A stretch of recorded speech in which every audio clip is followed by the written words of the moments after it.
It's wonderful to be here. Thank you so much for letting our cadre of folks be here. Like Fabi said, my name is Rodrigo Arancibia. I'm the co-director of the Carpe College Access Network.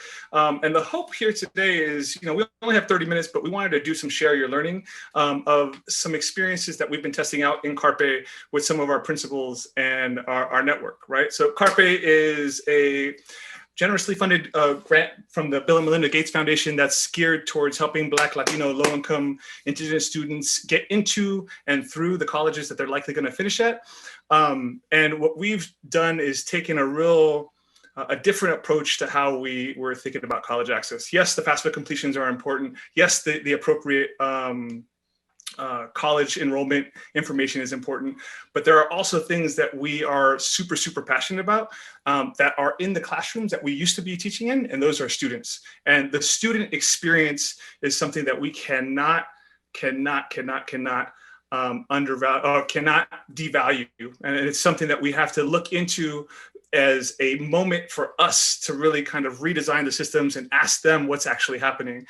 So today, the hope is we're going to hear a little bit from my colleagues around how we develop that empathy. We've done a series of empathy interviews, and so hopefully Adriana is going to share that.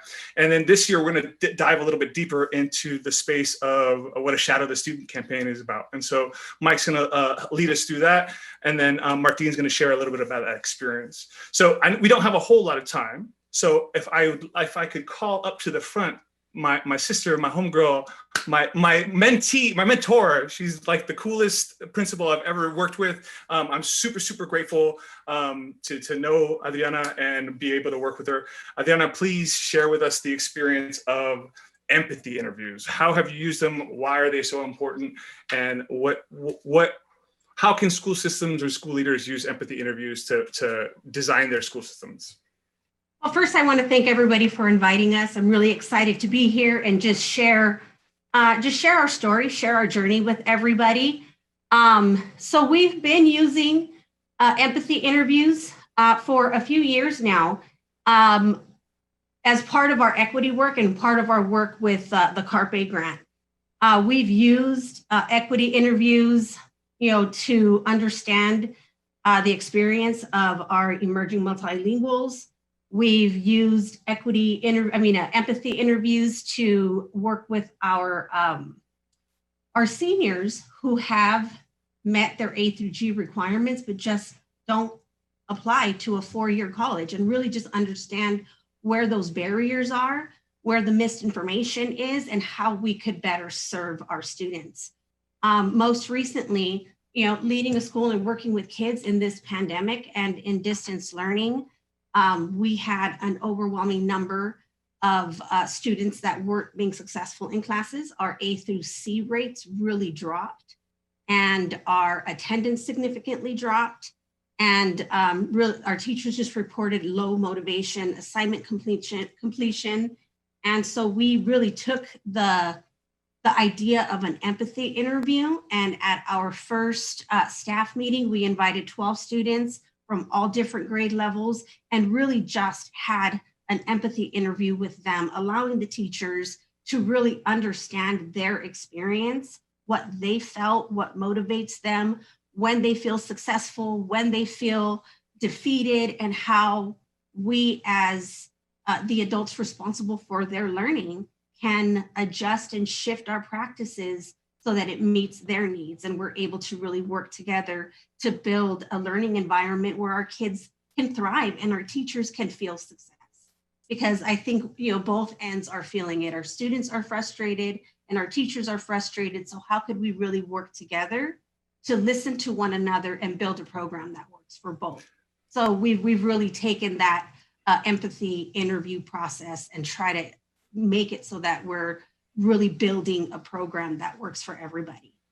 And so one thing that stands out to me when you're sharing that is, how do we get more teachers to engage in this process, right? I think the actual empathy interview and listening to a student and not listening to confirm ideas or not listening to plant ideas in them, but you're just genuinely listening to them. How have you shared that kind of experience with teachers, or how are you thinking about that? Well, so once we collected our data and we shared it with all of our PLCs. And moving forward, the idea would be that our teachers would want to engage in the same work and take some time to interview their students and listen to their stories. And, as my colleague, Dr. Casas will share, is that will then turn into shadowing a student. We get to hear what their experiences are. And our next step will be to really walk a mile in their shoes and see what that experience really looks like. And so that's a perfect segue. Thank you, Adriana, for that. Mike, now part of our work through Carpe, again, was we wanted to have everybody engage in some sort of empathy interview. We wanted them to listen to their students and find out what's actually getting in the way of them not completing, or them not being A through G, or them not applying, or them melting and applying to a school and then not showing up in the fall. So those empathy interviews were really, really important for getting that data. But this year, what we want to do is we want to go even deeper. And so Mike is a colleague of mine for a very, very long time. And he shared with me the idea of the Shadow a Student Challenge. So Mike, can you give us just a little background on the Shadow the Student Challenge, and then how we're planning on using that for Carpe, and then broadening out to the wider networks? Yeah, thank you. For sure. My dad used to tell me, and my dad was a lifelong teacher in the Imperial Valley, our neighboring county. And he used to tell me that teaching was really just taking a long walk with a kid and coming back as close to equals as you can be after that long walk. And I kind of built my early philosophy around that with students. And through the years, being a classroom teacher and then moving into working a lot with school leaders and in some district design kind of roles, I've kind of seen that's really important. There's also something really beautiful when you take a little bit of a step back and you let the student lead for a bit, and you actually get to see the way their foot strikes the ground, if I can beat that metaphor up a little bit. And so the Shadow a Student Challenge comes from, I've had a few years of experience working in educational design, specifically as a designer for the D School K-12 lab up at Stanford University. And part of what we have done, it's a cohort model, taking a regional group of school leaders and trying some things out within their schools. And it's really built upon the aspirations of the school leader. This is not like standards from without. This is about the heart and soul of that person in that position and what they dream of for their students. And so we tested this through a few years of, well, what does it mean to design for our students if we give our students a really, really deep chance to share who they are with us? And so the Shadow Challenge was born out of that thought. And it's really meant to be a deep empathy and humility grounding. School leaders, and now it's happened with instructional coaches and teachers and others in different roles, counselors, IT people. Like, we've had a bunch of really cool experiences with different roles where someone will follow a student, and often that student's fitting a profile of something that's either working or not working in the school, a demographic profile that maybe really needs some attention, and spending the entire day with them. And so the story, Martine's going to highlight a story for us here in a bit. It's the goal, really, and COVID is changing this. And so we're shifting and pivoting and testing it. And we've had a group with Carpe who's just done it recently in the last couple of weeks, is you follow that student door to door. And some of the most powerful experiences are classroom experiences. Others are the experiences while transporting to school, walking to school, navigating between school or after school times, getting a glimpse into some familial situations that are eye-opening, enlightening, sometimes painful, and sometimes utterly joyful. And so that deep look is meant to really ground us as we get into the process of designing or redesigning whatever the locus of influence is for the school leader, teacher, whoever it is, beginning that process of like, I'm going to try some things with a really deep grounding in empathy and humility. And so I had the privilege years ago to work with Martine. He is a school retool fellow. I know we have some others here in the group as well, in doing this. And so Martine is actually, it's cool because he first did this, I don't know, like 3 years ago or something like that, Martine, with me. and you've continued to do it in some different ways and actually spread it throughout your team and some of the other leaders in your district. And so I'll turn it over to you to just kind of highlight an experience for us. Thank you, Mike. Just want to give a quick shout out to our Escondido Union High School colleagues that are watching us right now, and also our School Retool Fellows, getting a lot of text messages. Yeah, really quickly, I can just share with you that the empathy interviews and the shadow student, they're not fancy protocols, they're not super complex. It's a super organic, grounded way to really, really deeply empathize and fully immerse yourself in what our students are experiencing.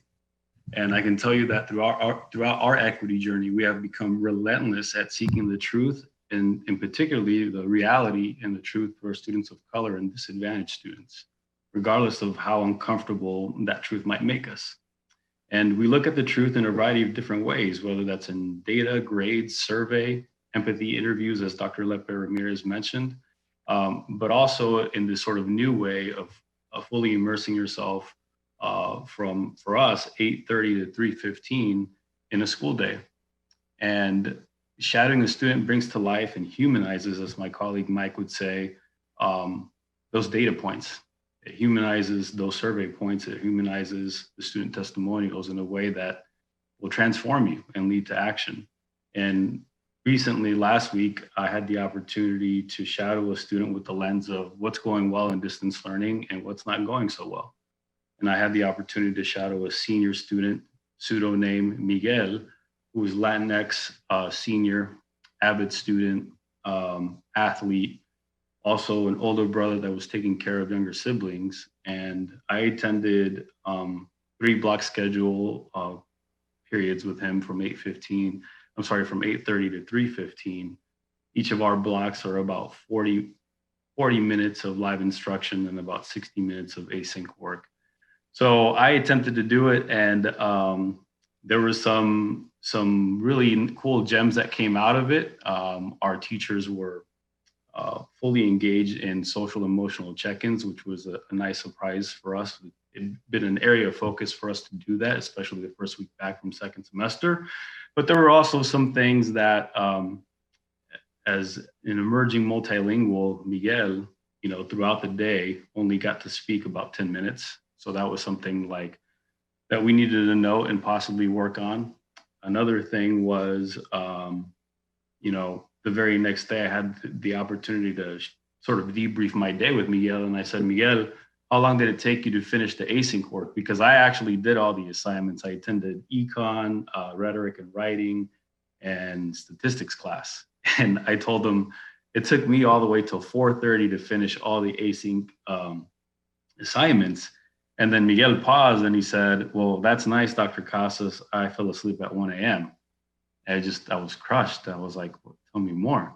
He goes, well, remember, I take care of my younger brother and my younger sister. And I was helping them with their async work. And I was so proud because my younger sister in 3rd grade aced her division exam. And I just didn't have a chance to do my async work. And both my parents work. They're both essential workers. And the lone opportunity that I had a chance to get outside, I played club soccer. So from 4 to 6:30, I went to go play. Then I had to help my younger brother and sister with homework again when I got back. And finally, I got a chance to do my work.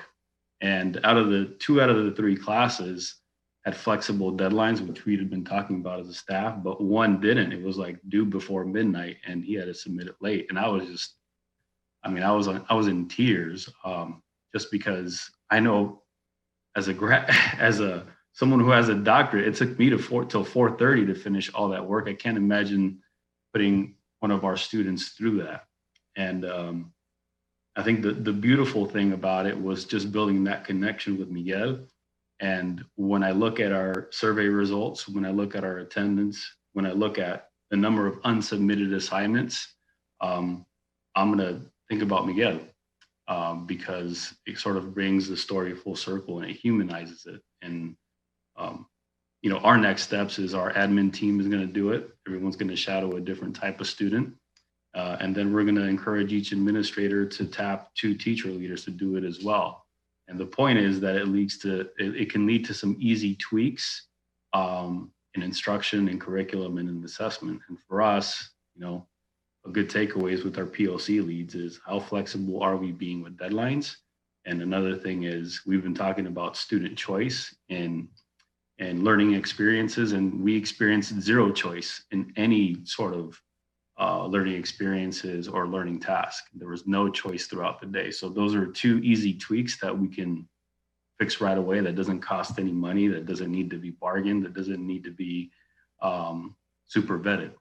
So that's the experience. My man, I appreciate you for sharing that. Thank you, man. And like what that highlights to me is this quote that we got beautifully today by Amanda Gorman from the inauguration. It's so timely for what we've been talking about, right? There is always light if only we're brave enough to see it, if only we're brave enough to be it, right?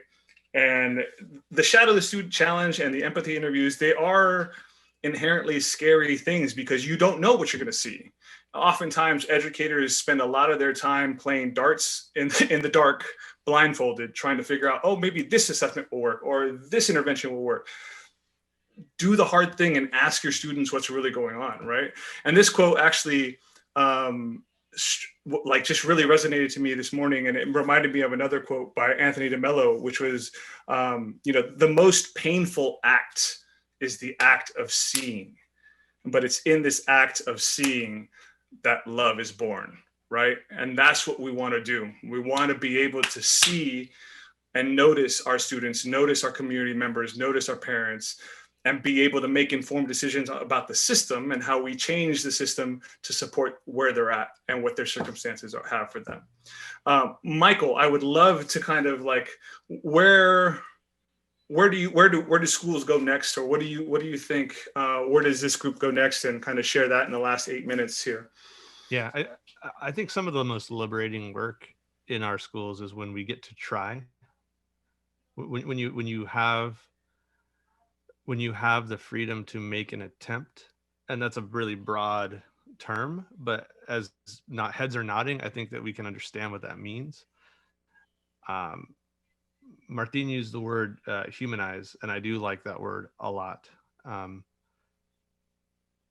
think that an experience like this, and I would really say a practice like this, more than just an experience, because I think that the having a system where you're doing this once a semester, once a quarter, once a year, whatever it is, builds a tissue that is prepared to make attempts. And so, that grounding that I talked about, there are things. One of my mentors in High Tech High world is Rob Reardon, who's retired from High Tech High now for a few years. But he and I were very, very close. And one of his most famous quotes in our small world in the High Tech High bubble is, "Be the one who notices. Be the one who notices." And what you notice is a milieu of the beautiful, the painful, the sacred, the profane, all of it, all mixed up together. But methodically going through this practice for your students with them allows you to see these beautiful nuggets, these inspiring moments and interactions. We were talking with another principal, I believe from Los Angeles, if I'm correct, the other day, and she didn't know her student had this really amazing, what was it called, Zombie Kicks? Was that the name of the company? A shoe restoration, side hustle company. And the student we were talking about was ranked in the I don't know, it was 75th out of 115 or something like that in class rank. This is not a student that necessarily is assumed this is going to be a college going student. But then on this kind of deep dive with him, she noticed wow, you have built an apparatus to apply UV to de-yellow the shoes, and then you're applying these chemicals and all this whole process. And I'm like, this kid's a scientist. This kid is engineering. He's got this entrepreneurial spirit. He's hustling. He's doing web work, design, all these things. There is a depth to who this person is. Again, the human is, that maybe as a 12th grader, we're in trouble because we're up against it. But what if this student was, again, back to Rob, what if the student was noticed earlier on because our schools had a practice of being the ones who notice. And then that gives us that freedom, that liberty to make attempts. Yep. But darts in the night, those attempts, we've all tried them. They frustrate our staff. Yep. We bring them to faculty meetings and people get pissed off at us because it's like, we're doing what now? It feels knee jerk. What when again? It's grounded Yeah. in, look at this real thing I did. And now we're going to make an attempt together, right? I used to always sign off my emails conjuntos, right? Like if we're going to do, now we're going together here, and here's why. And the why is irrefutable. Mike, so in the last 4 minutes now, I want to be mindful of our time here. Martin and Adriana, can you give us maybe one gem or one thing, like if principals or teachers want to embody this practice starting tomorrow, what are they going to walk away with? How do they do it? What should they do? What's a landmine that they should avoid? That kind of stuff. Either one of y'all, because I know you guys are. Honestly, I think you walk away like Dr. Casas had mentioned. You walk away with a very different understanding of what your students are going through. You know, it really humanizes the whole process. I would say if there is a principal who wants to start this work, I say do it. Lead the charge. Be excited. Rally your staff. Let your staff know what it is that you're doing and what you're doing and why you're doing it, and let them see the power of it. And I think one of the most powerful things that you can do is be the model, set the tone, be the example, do it first and make yourself vulnerable. Because like you said, you might hear some things that are hard to hear, and you have to accept that this is the reality. This is their truth. And how do we make it better moving forward?